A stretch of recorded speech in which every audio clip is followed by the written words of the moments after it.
Well, good morning, Sarina Bratton AM. Now, that's very important, isn't it, as Order of Australia? You were awarded an Order of Australia for your services to tourism in the 2014 Australia Day Honours, so congratulations. Thank you very much, John. Needless to say, I was humbled and thrilled to be recognised in this way. But correctly recognised as well, though, when we go back and I look at your history in terms of the impact you've had on the Australian travel and particularly the cruise industry. I mean, you've done a tremendous amount of work, not only from your time with Cunard and then establishing Norwegian Capricorn lines in Australia and then setting up Orion in Australia, and now in your latest incarnation as your appointment heading up Compagnie du Ponant, which is a French company, but you're going to be heading up the Australian, or you are heading up the Australian part of their business. So tell me about it. Why this passion with cruising? Well, it's interesting. I actually got headhunted into cruising many years ago from the hotel industry. And I didn't have much interest because I would get seasick. So when I was approached by this company to get into the cruising industry, I really wasn't interested. But they convinced me otherwise, and having been in it, and probably one of the greatest aspects of this business or this industry is that you're involved in everything. You know, you're involved in destination marketing, you're involved in operating a large piece of complex machinery, you're involved in running a hotel, you're involved in tour operator, retail travel marketing, and so it's all encompassing. And I find it very, very, very rewarding. And more importantly, I think what has really spurred me along over the years was my keen desire to open Australia up as both a domestic and international destination, and to help Australia start to reap the rewards from a global industry that, you know, we weren't enjoying at all back in the 80s and 90s. And you've been successful in doing that. And I mean, what's happened, I suppose, in the past is that the large operators have seen the success, particularly of your Norwegian Capricorn operation, and then came into the market in a massive way. And we have a market now with the largest percentage of the population as cruisers and booming and growing. How far do you see it going? I think that we've still got a lot of growth ahead of us. And the reason I say that is that 70% of Australians live on the coast. So we have the highest coastal dwellers as percentage of population of any nation in the world. And therefore, you think about when we grew up, we would go to the beach, we would go to a seaside place. You know, we have an affinity with the sea here in Australia. And that's why I think that we've got a lot more opportunity than any other nation to continue to have great penetration as a percentage of our population. So, no, I think we've still got a long way, and you know, and I'm so thrilled that we've got to this stage, and it's testament to an industry that is delivering, I think, a differentiation of product for Australians to actually try. I also think when we think back to the very early days of cruising in Australia, where it was very much a sort of fun in the sun with some very average, you know, basic ships at the time, but a lot of people sailed to Australia on ships as part of the emigration, I suppose, or the migration into Australia. And then there was the Fair Star and the Fair Princess and so on. But cruising has so grown up, and if we look at and think about, as you know better than anybody, the quality of the vessels now operating into and out of Australia, both in terms of being based here and also the ones that visit here. I mean, it's a totally different product now. But let's talk about Compagnie du Ponant, a very boutique operation. I've read that it's only 25 years old. They've invested more than 500 million on small luxury ships. Tell me about them. Sure. Firstly, can I just say that your French is not very good, John? I know, it's the Welsh in me, you see. Okay, so tell me now. So think of it as Ponant. Ponant, okay. Ponant. Compagnie so du Ponant. if we were trying to write it, say, in English, we'd go Ponont, Ponant. And that's how you pronounce the company's name. Do you know why I say Ponant, why I say it incorrectly? Because Nant in Welsh is a river, a stream. Oh, I see. Welsh word, you see, and Right. Pont, the first bit, is a bridge. A bridge. There we go. Fire away, go on. Look, when I sold my remaining shares of Orion Expedition Cruises late in 2012, I had a call from Bridgepoint Private Equity, who are the owners of Compagnie du Ponant, together with their CEO and founder, to see what I was planning to do. And I told them I was planning to not do a great deal, maybe get my golf handicap down, sit on a couple of boards and take some time out. I was on a non-compete as part of that sale agreement for most of 2013, so I wasn't allowed to do anything in any case. But over a period of maybe 3 phone calls, they convinced me that I should fly up to Marseille and meet with them and have a look at their business model and their business plans and their ships and what have you, to see whether or not I would agree to join them. And I think what probably got me across the line was that the CEO and founder, Jean-Emmanuel Sauvé, is a very charming, good-looking Frenchman. And he said to me, Sarina, there are so few people in the world who have ever created cruise lines, and you and I are 2 of very few.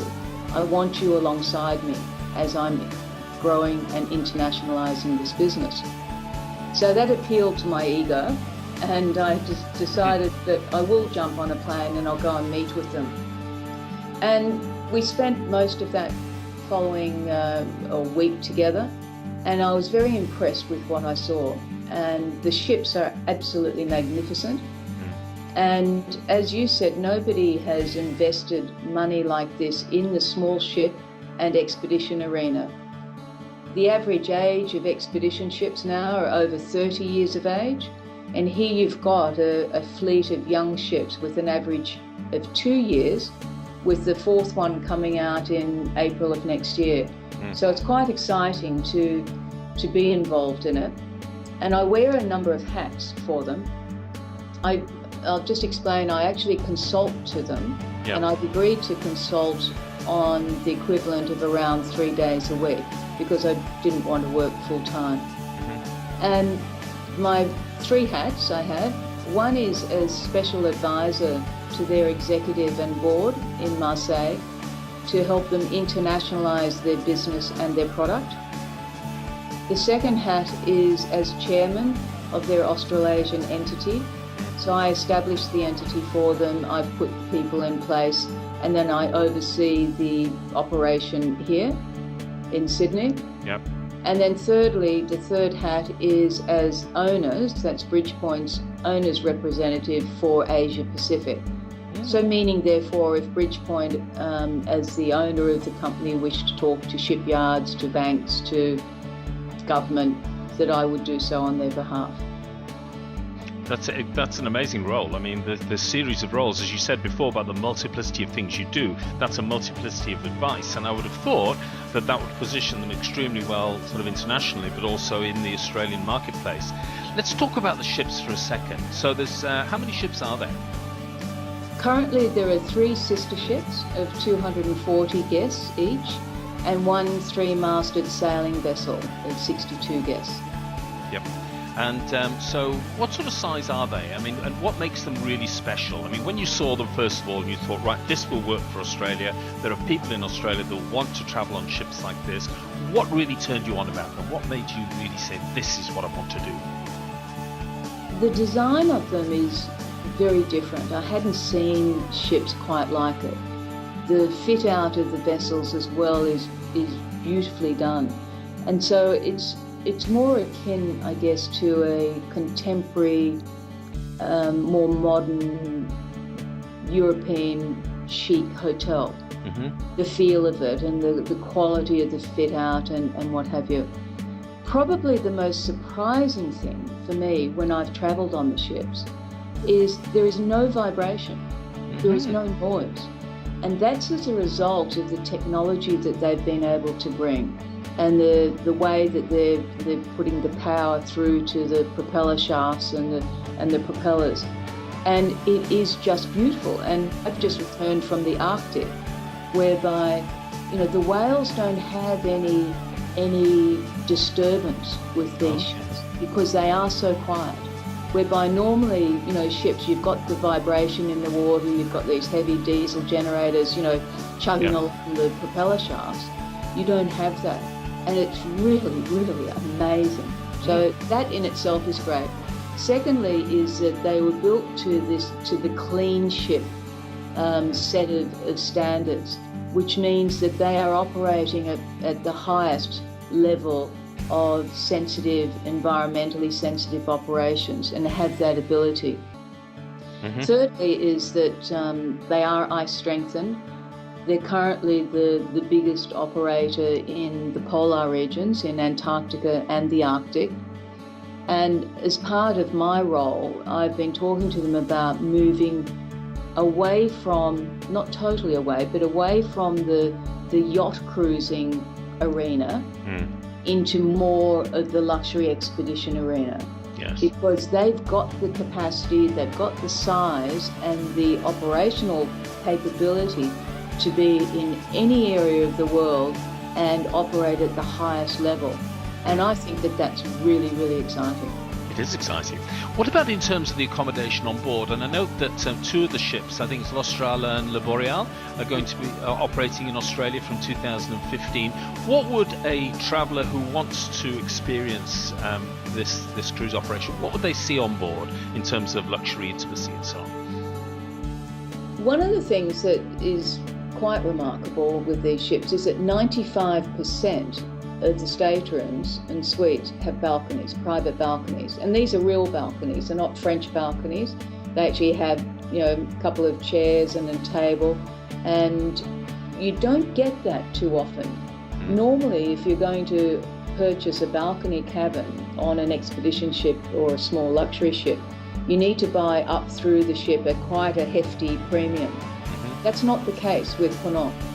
We've got only 5 entry-level accommodations that have no balcony, and then the rest of them all have balcony. And so I think that gives people an ability to taste having that luxury, but at one of the more lower entry-level prices. And what about in terms of the Frenchness of them? Do they feel French on board? Because the officers, I presume, are French. The vessels are registered in France, I presume, or they're French operated? Yes, they're French flag. Of the crew, all of the crew speak English. 50% of the crew speak French. Wow. And so what you have is a mixture in the hotel side. You have a mixture of Filipinos and also Mauritians. And so the Mauritians are the French and English speakers as well on the hotel side. Then from an officer on deck and engine, they tend to be mainly French, but all speak English, obviously. And then in terms of where people could expect to go, you just mentioned the Arctic, okay? So this is the time of the year to visit the Arctic because it's obviously the Northern Hemisphere summer. So I presume the Antarctic as well, but where else can you go? And does this mean, the size of these ships, does it mean that they can get into places other ships can't get into? Absolutely. It means that we can go anywhere, John, and that's the exciting part. And I've been working with them on their 2017 deployment plans. So currently, you can do Antarctica, you can do the Arctic. We're doing the Northwest Passage right across the top. We're doing Alaska as of next year, the Russian Far East, the north of the Bering Sea, coming down through Kamchatka into the Kuril Islands, Japan, down through into Vietnam, Indonesia, into Australia, New Zealand. The New Zealand sub-Antarctic islands will be new to us late next year. We also do a lot in the Mediterranean, in the Baltic areas, in the Arctic up through from Norway to Spitsbergen, Svalbard, Iceland, Greenland. So we pretty much do everything. And in terms of the passenger mix, okay, most cruise ships around the world tend to be dominated by American passengers. Is that the case here, or do you find more Europeans because of the French connection? More Europeans. We have a lot of of key accounts who charter the vessels, particularly out of North America, some large key accounts, and they will charter the ship. So when you look at the overall mix of passengers, you've got around 50% are French and 50% are English speaking. Now that's a mixture between North America through their charters, some groups, and then pleasingly, I'm pleased to say that Australia is the number 2 FIT market. We're growing rapidly.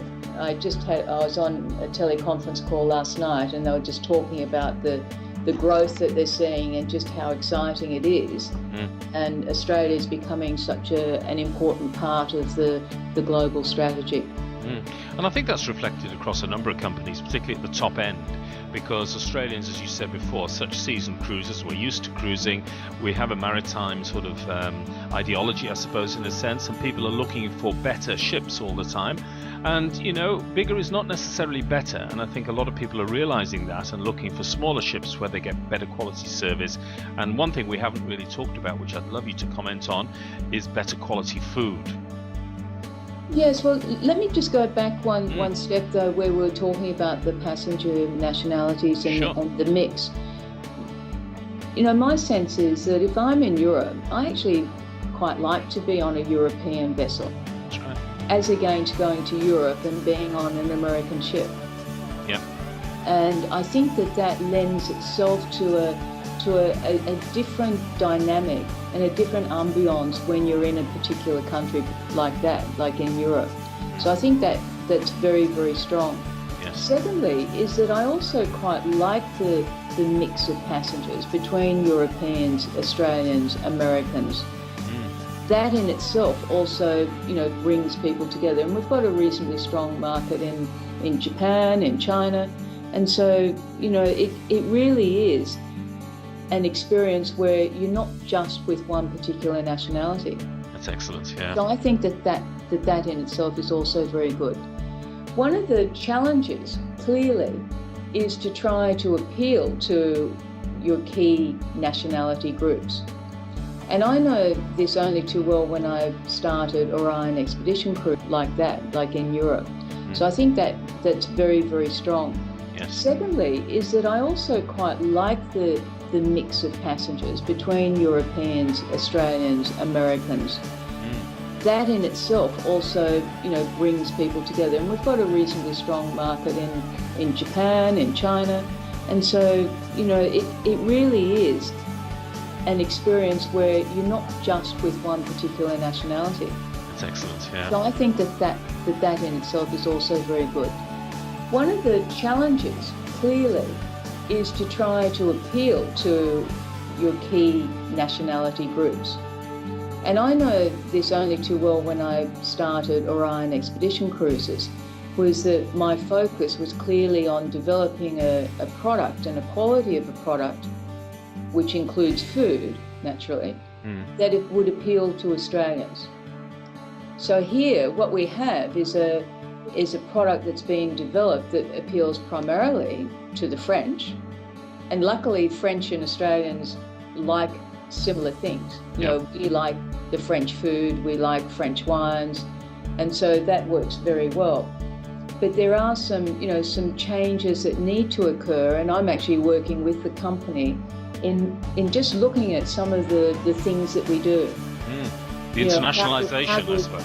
How do we set up our supply chain? How do we get to do things better than what we're doing them now, given that the company's gone through fairly quick expansion over a short period of time? That's amazing. Well, look, Sarina, I'm afraid we've got to draw this to a close now. But before we go, can you tell me where can people get more information about Compagnie du Ponant? Ponant. Ponant. I'm getting there. Yep. They can go on the website, which is Ponant, PONANT.com, and go to the English site there, or they can call us here in Sydney on 1300 737 178. That's our toll-free number. Or they can just call us in Sydney on 02 8459 5000. or contact their nearest professional cruise travel agents. Absolutely. We have got such wonderful travel agents in this country who are some of the greatest cruise sellers in the world. So feel comfortable to go to your agent. Well, Sarina, thank you for taking the time to speak with me this morning. As the First Lady of Cruising in Australia, congratulations on your appointment, and I'm sure that we'll be seeing a lot more of the Compagnie de Ponant vessels in Australia and are hearing a lot more about this quality product. So again, thank you for your time today. My pleasure, John. Thank you.